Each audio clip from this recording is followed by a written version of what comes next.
Ashes of the Dead. Part 4, The Night of the Collectors. The ash had begun falling harder across Europe by the time Clara Rowe returned to the field. It drifted through the air like slow, grey snowfall, clinging to clothing, windows, rooftops. It settled on the shoulders of unaware civilians, harmless-looking, weightless, and yet Clara felt the dull throb in her mind every time she stepped outside, as if invisible threads in the falling dust vibrated in response to her presence. The hive was spreading, and somewhere in the cold, drifting haze, something else was moving with it. The coalition had traced 37 disappearances across 7 countries in the last 2 weeks. No bodies, no weapons fired. Just one person gone from a street, a bus stop, a park bench. Shadowy figures caught only in broken frames of CCTV. Always the same silhouette.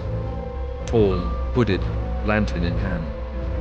Collectors, Dr. Stein called them. Creatures refined enough to walk streets without stumbling, precise enough to avoid detection, sent by the hive to retrieve something specific, something rare. People like Clara. Tonight, the coalition planned to catch her, which meant Clara was once again being used as bait. The team staged in Leipzig, a city now covered in a thin veil of ash that swirled beneath street lamps like mist. Clara stood alone near the middle of a quiet residential block. Not deserted, but empty enough this late at night to match the collector pattern. Her heart hammered steadily, her breath fogged in the cold air.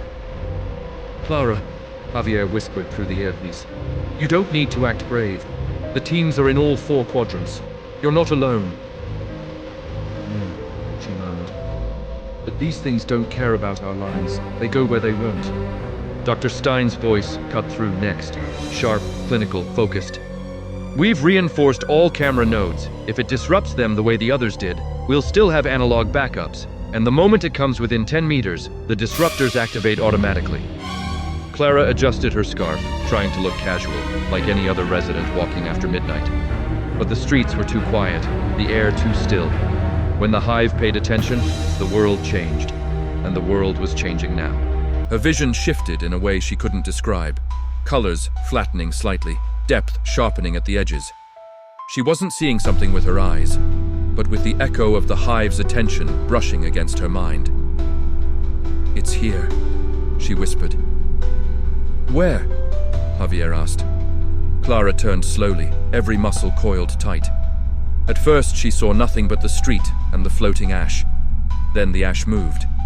Not with the wind, but away from a shape. A shadow walked through the swirling dust with no hurry. Each step slow and soundless, scattering air instead of touching it.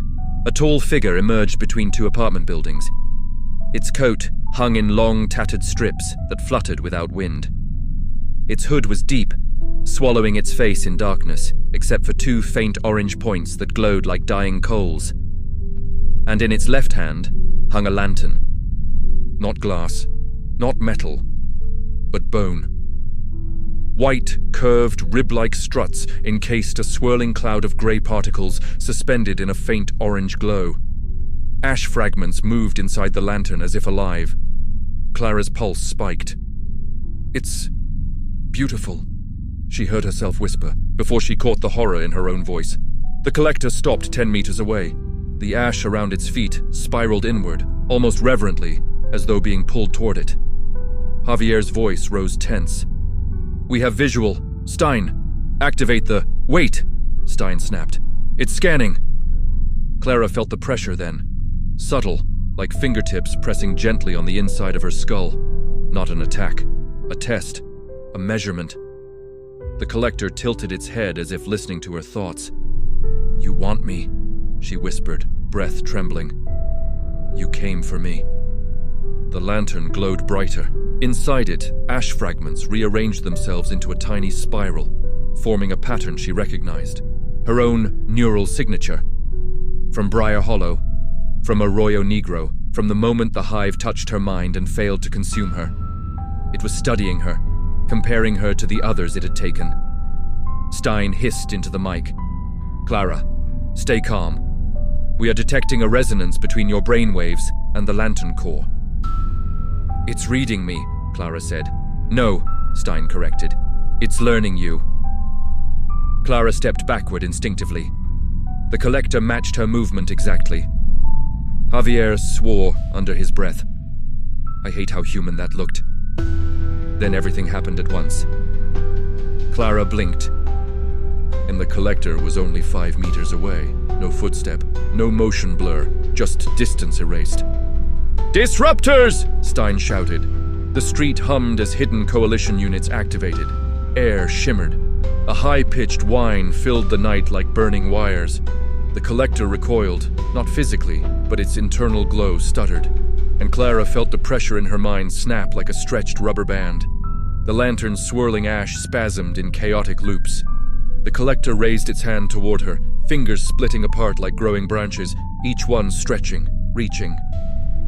Clara staggered back. Gunfire exploded from both sides of the street. Coalition operatives fired controlled bursts into the creature. Pieces of its coat shredded into ash.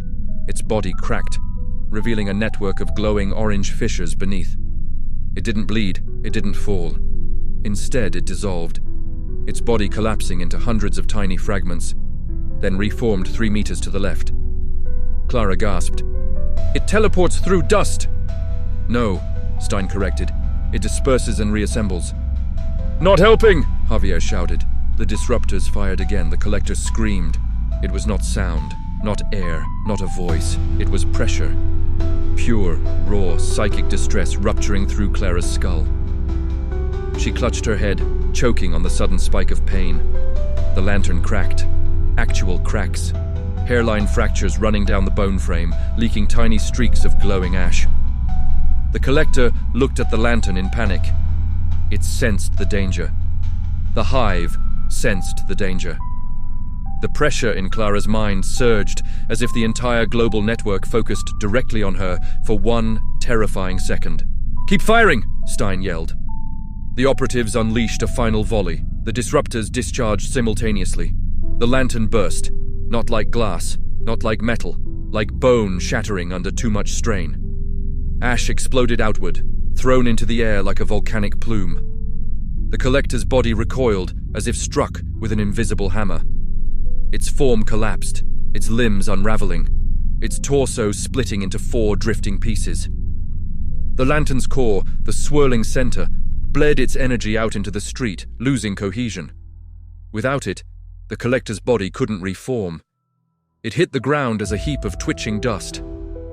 Clara fell to her knees, panting, sweat mixing with ash along her forehead. It's down, someone confirmed. No, Stein said, voice trembling. It's alive. The ash is still active. The grey pile on the street still pulsed faintly. Tiny orange sparks buried deep in the dust. A soldier approached carefully with a reinforced containment case. Clara's mind throbbed as she looked at the remains. She could feel the Hive straining to reconnect with its severed piece, sending frantic signals through the air, through the ashfall, through her. It's calling, she whispered. The Hive is calling it back. Then we don't let it answer, Stein said. The soldier slammed the case over the ash. The locking sequence clicked. Inside, the ash swirled violently, slamming against the reinforced glass like a creature trapped underwater. Clara touched her temple, breathing slowly. Stein approached, concern hidden beneath her usual precision. Did it hurt you? No, Clara murmured. It was studying me. The Hive wants to understand why I resisted, why I'm different. And now, Stein said, we have a specimen that can tell us exactly what it was trying to learn. Clara nodded, staring at the sealed container where the collector's remains spiraled with frustrated energy. But in the back of her mind, something chimed, not a voice, not a word, a pulse, a question, a whisper from the Hive beneath, searching, reaching, missing something it desperately wanted. Clara closed her eyes, breath unsteady. It knows we took one, she whispered, and it's not going to stop. Stein swallowed hard. Let it come. This time we're ready. But Clara wasn't so sure, because far beneath cities, beneath ash, beneath layers of spreading intelligence, the Hive was reorganizing, reacting, learning, and tonight, for the first time, it had felt fear. If you think this night was terrifying, you haven't stepped into the deeper world yet. For the story's too twisted for daylight, too ancient for science, and too dark for comfort. Enter Nightmarearcane, where fear is only the beginning.